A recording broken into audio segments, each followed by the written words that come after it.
Launching Leaders within Queensland Rugby is a really exciting moment for us. The concept is about sitting down and talking leadership with people connected to the Queensland Rugby Union in many different ways, from board members, commercial partners and donors, to former players, coaches and people connected with the community game. The series is brought to you by our official luxury hotel partner, Amora Brisbane. It's been a privilege to work with Rob, Nikki, Tessa and the Amora team this year, and we're so excited to continue working with them as presenting partner of Leaders within Queensland Rugby and the Amora Centreline Lounge on Queensland Reds Super Rugby game days in 2025. If you haven't checked out the beautifully refurbished Amora Brisbane, you need to. Whether you're travelling from overseas, interstate, within Queensland, or you're just wanting a staycation for that special occasion, Amora Brisbane is perfectly placed in the heart of the CBD. We've been thinking about the concept of Leaders within Queensland Rugby for a long time, and to be able to bring it to life with 12 outstanding guests across 11 episodes was really enjoyable. Shanno's so humble, and while her leadership journey is younger than many others we've interviewed for this series, I'm sure you'll all agree after you listen to this episode that she's destined to achieve great things as a leader. Shannon Parry, welcome to Leaders within Queensland Rugby. Thank you. Thanks for having me.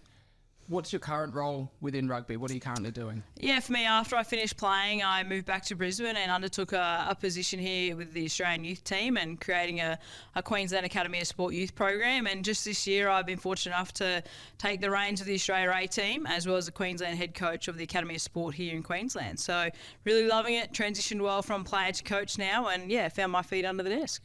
And that's with Rugby Sevens, because obviously you played both formats? Yeah, really lucky. I played both formats for a number of years for Australia and at Queensland and club level as well. And yeah, sort of found my feet in an opportunity after Tokyo retiring from Sevens to transition to coaching in Sevens. And yeah, I've really loved it and really thankful for the opportunity through the Rugby Australia, the QAS and the AS as well. We will get to rugby a little bit later, but I want to talk to you about leadership. What does leadership mean to you? Yeah, I think it's a big thing. I think for me, I look at the way that I guess I was obviously captain for a number of years, but it wasn't really something that I sort of ever thought I would do. It was sort of something that sort of came naturally to me, very authentic sort of person, professional. And I guess for me, when I came into the game, I always had the ambition that once I put on that Australian jersey, I really wanted to leave the game in a better place. And for me, that was my, I guess, passion for the game and being a role model for youngsters, and that's where it sort of led me to be a captain for so many years. And for me, it was role models that I surrounded myself on early in my career, the likes of Moana Virtue, Selena Tranter, Shirley Russell, and the way that they sort of took me under their wings. You know, they'd been the elite women's sport in rugby from the start, and for me it was about taking little pieces from the way they interacted and sort of applying that to how I sort of wanted to be, not only as a skipper, but more as a player at the time, and then it sort of evolved over the years.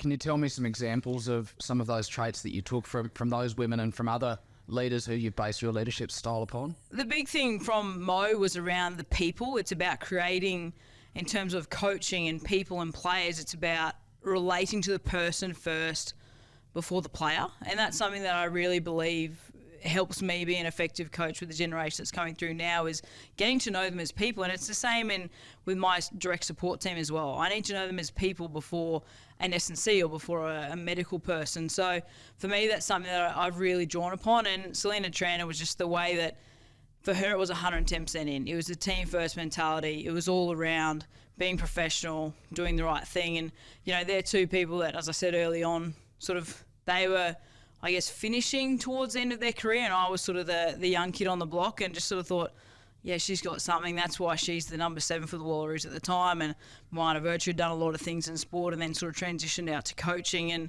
that was sort of two ladies, and I still ring them all the time now and get some advice or need some mentorship. So, yeah, they're two people and two characteristics that I thought, if that's what it takes to get to there, I need a bit of that. I don't need all of it, but I need a little bit, and I need to learn from these people as I go on my journey. What are your earliest experiences of or recollections of leadership, you know, not even necessarily in sport? I think the big thing for me, I think a lot of people talk about leadership as, you know, you've got to make all the hard decisions and it's just you on that pedestal at the top. You think about an organisation, there's one person at the top, but for me it's always been playing, and now in the workforce, about surrounding your people, yourself with positive people, but people that are also going to challenge you and keep you honest. That was one thing that really came to light once I transitioned out of playing. It was, you need people that are going to challenge you as well, because you want what's best for, I want what's best for the program. And if I've got a number of support staff that are just going to agree with me, that's not ultimately going to make me better. It's not going to make my program better. So it was really around getting the dynamic right. And then as a player, you know, there was myself. I was more the communicator. You had Shani Williams, who was the action, the leader on the field.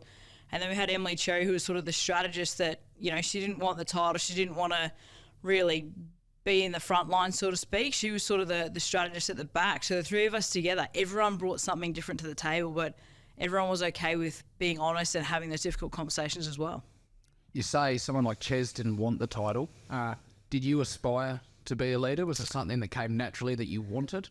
It wasn't something that I was like, oh, I want to be the captain of Australia, or I want to lead for this amount of time. It was sort of something that I guess I just sort of fell into. Like, I remember getting my first cap for the Wallaroos, and then 4 years later, you know, I was playing sevens, you know, all was going well there, loving life, and then got the opportunity to go to the next World Cup, and they're like, you're going to be captain. And I was like, okay, I've literally come off the World Series. Shani and I flew back. We were in the Wallaroos camp the next week, and they're like, we want to name you as captain. And I was like, okay, this is, you know, going to be a challenge. Like, all these girls have been playing for a long period of time, basically 4 years. Shani and I hadn't played a lot of 15s. And for us, it was sort of like, how can we, what we do in sevens, help this to develop the 15s program? So around leadership, around standards, all those sorts of things. But the big thing for me in a short period of time, because we only had like a week before we were flying to France, I think it was, to get everyone to buy in and collectively come together as quickly as possible. That was my goal. It was like, it's a team first mentality. This is the direction we want to go. We need to be accountable to each other. What sort of standards and process can we have in place? Where can I pull my strings around people to work with me, but also be able to cover the majority of the group as well?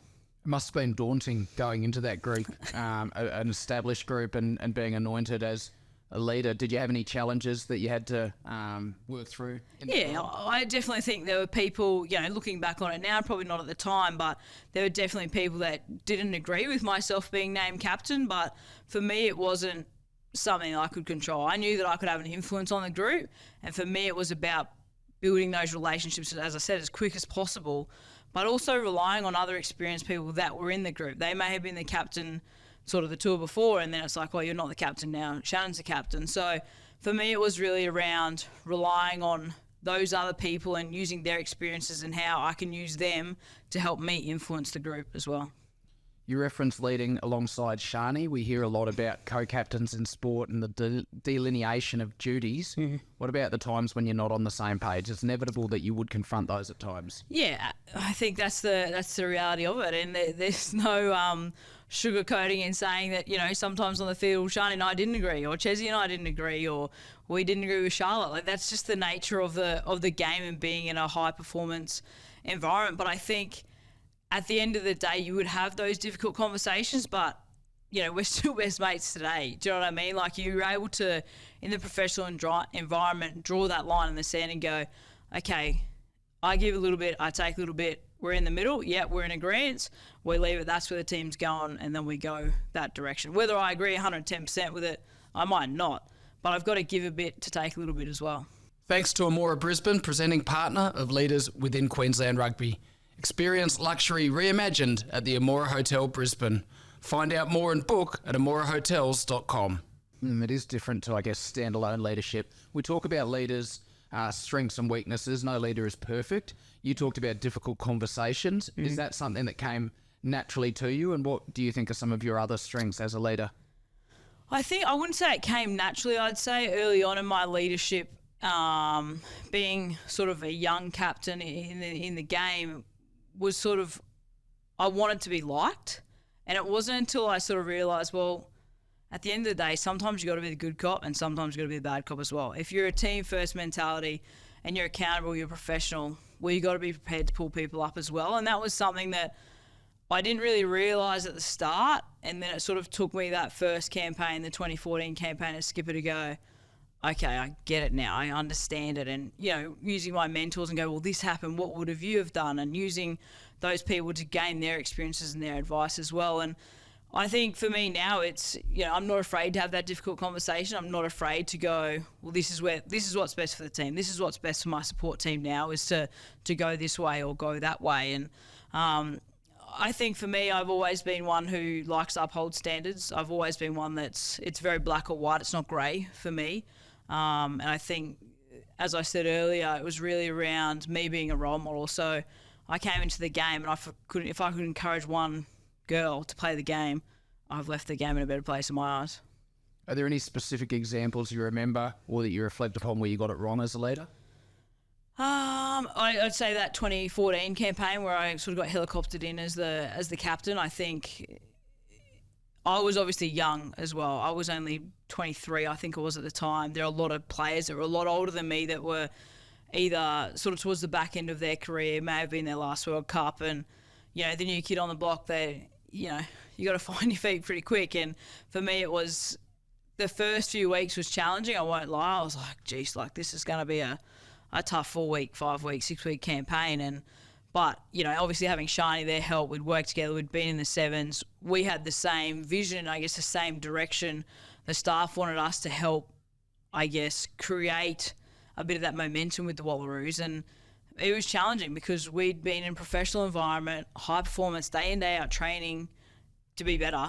And these girls are working, full-time jobs. Some can't come to the World Cup because they can't get enough leave off. So it was a very different dynamic. So for us coming from full-time athlete to really amateur zone, it was quite hard to adjust. But for me, it was around that you've got to build the relationships first, and you've got to draw on those people that are in there and have been in that environment to help you flourish. Reflecting on that campaign, can you see the way you grew as a leader throughout that campaign, and were you happy with where you finished? 100%. I think the big thing being a young skipper and, being a head coach now is that you're learning the whole time. I don't have, if there's an opportunity to learn, it's like you embrace it, you learn, you absorb it, and you reflect on it. And that's been a big thing for me through my coaching journey for the last 3 years, is you've got to reflect on your practice. Did it work? Did it not work? Did I go about it the right way?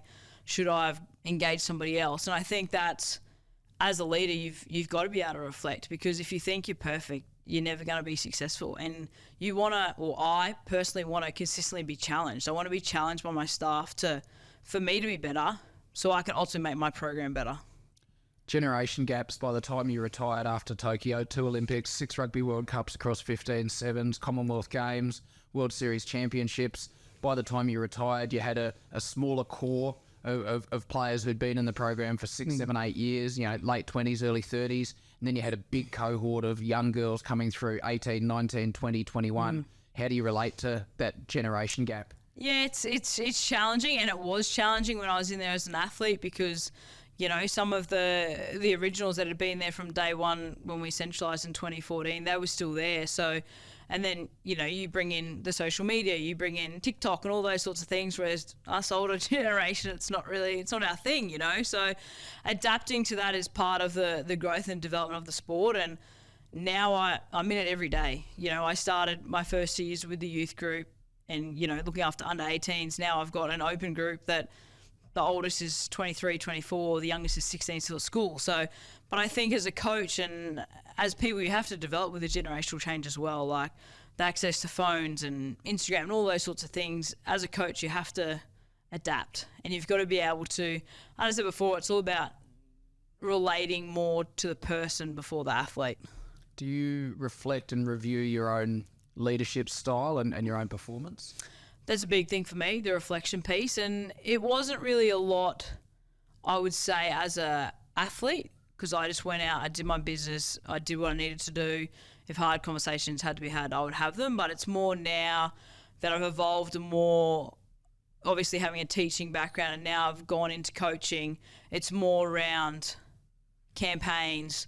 What happened there? Could I have had that conversation better with an athlete? Did I miss something? And using my support staff and my team around me a lot more, whereas sometimes as a skipper, you're sort of the lone soul at the top, and it's about having those people around you. And I guess in the workforce, it's really similar now. I've got 6, 7, 8 staff that are underneath me and I've got to make decisions for them, or they're going to come with me with the problems and we've got to find a solution. So the big thing is, as I've said the whole way through, is about the people. You've got to treat them as people before players, before an S&C, all those sorts of things, because that's where the buy-in happens. In your line of work, you're working weekends, evenings, you're travelling all over the world, there's different time zones, you're probably watching a lot of footage at home, etc. How do you balance work and life, alongside your aspirations? It is challenging, but obviously really fortunate with Rugby Australia that there is, a set calendar of where there's sort of a bit of lag time, which is like currently now, which is really good for us to get a bit of time back, have a bit more time with the family, and it's a challenge. There's no doubt about it, and I think the biggest thing is my husband has been really supportive of my journey as a player, and now as a coach, and knows that, potentially you could be in this game for a long time. Potentially you could be in it for a very short period of time. But I think that's what's always kept me grounded. It's my husband, it's my family that are always there to be the springboard if I've had a rubbish day at work and just need someone to talk to, or my mentor. Like I can ring Mo or I can ring Shine, just have a chat about rugby, what's happening. But it's for me, sort of when I get home, it's sort of, that's not rugby time. It's time to spend with family and sort of detox, I guess, from work a little bit as well. Do you have any practices or any tips for how you actively manage to achieve that? A big thing for me is when I drive home from Ballymore or from QAS, it's just put the radio on and it's like, work's done for the day. Close the laptop so work emails don't get done once I leave here. No programming, no planning, nothing gets done at home. So it's like it's time to switch off and go, it's time to spend, with my husband, or if we're going to family dinner, it's time to engage with those people. Because I feel like and I'll be honest, early on in my career, 2014, it was just rugby, and it was just like, you got to have, like, I went from teaching full time to professional rugby player, but didn't have anything else. And that's where I sort of got into surfing and doing other things and being a teacher aide one day a week, where it was like, you have to have something outside work to make work still your passion and your love. I feel like if it becomes a job, so to speak, it's time to finish up and head in a different direction. And that's ultimately why I left Sevens. I was like, I've done what I needed to do. I've achieved everything and more. It's time to pass the baton on to the next generation. And that's why I made the decision to hang up the boots at Sevens and come back to Brisbane and chase something different. Finally, you're about to become a mum for the first time. Does that impact your aspirations professionally and your development as a leader? I think it definitely will. I think we're on an unknown journey, so to speak, my husband and I, my family, and I think the biggest thing for me is the support network I've got around me. And if my coaching journey is for the next few years and then a change tact and maybe I come back a few years later, I don't know what that looks like. There's not a lot of female coaches in the space that have done it at the highest level. So for me, it won't change what I do. It'll obviously change what happens sort of behind the scenes at home and those sorts of things. But I still have aspirations to coach the Wallaroos one day, or to be an Olympic coach for Australia, or if an opportunity comes up overseas, I wouldn't say no either. So I've got a really supportive husband and a really supportive family that they want me to achieve what I want to achieve. And yeah, I think for me, it's ride the roller coaster of being a mum and priorities changing for a bit. But if you're passionate about something and you love what you do, you'll always find a way to get there. Shannon Parry, thank you very much for joining Leaders Within Queensland Rugby. No worries. Thanks for having me. Thanks for listening to Leaders Within Queensland Rugby, proudly presented by Amora Hotel Brisbane. Head to Apple Podcasts and Spotify to subscribe and get a new episode every week. Or if you can't wait that long, head to the Queensland Reds YouTube page to see all the episodes in one place.